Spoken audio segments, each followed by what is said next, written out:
Keeping students safe is a full-time job at Oklahoma State University. Before the fall semester started, OSU implemented the Cowboy Coming Back plan to ensure the safety of students, faculty, and staff. Guidelines for students include self-screening before arriving on campus, wearing masks, and social distance as much as possible. The guidelines also say for students who attend large off-campus events to quarantine for 14 days. Some students have been following the university guidelines to stop the spread of COVID, while others disregard the guidelines. People in that age range are typically asymptomatic when it comes to COVID, but that wasn't the case for Kira. I was diagnosed on a Tuesday, and that Saturday I almost stopped breathing and my chest felt like it was literally going to just explode. Kira Horton is a junior here at Oklahoma State studying graphic design. In the first week of the semester starting, she had symptoms of COVID. She was diagnosed early in the week and had COVID for 3 weeks. But after her diagnosis, she felt other symptoms. It was like Russian roulette. It was one day it was something, and the next day it was something different.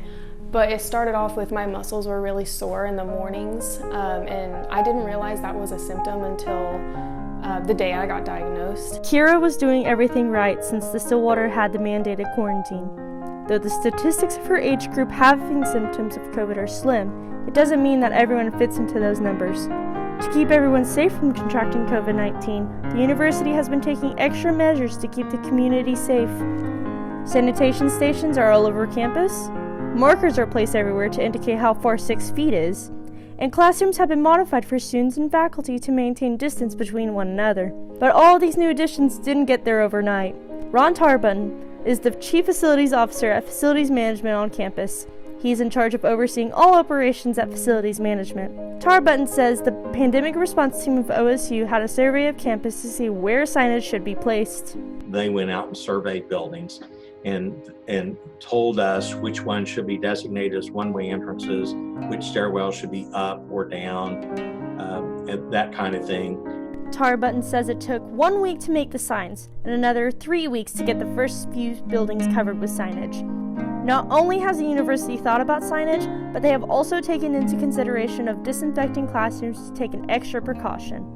Gabe Durling is the Director of Construction and Contract Services. He is in charge of the custodial services on campus, including the ones they contract from different companies. The company that OSU uses is ABM Industries. They are responsible for spraying down each classroom with a disinfectant called vinyl oxide.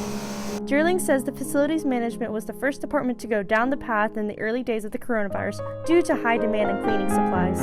You couldn't get a webcam, you couldn't get gloves, you couldn't get masks. Things you did want to order had huge lead times that were being price gouged.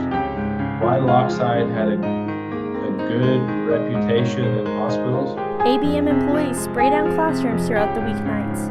Their shifts start at 10 p.m. and they don't finish spraying until 6 a.m.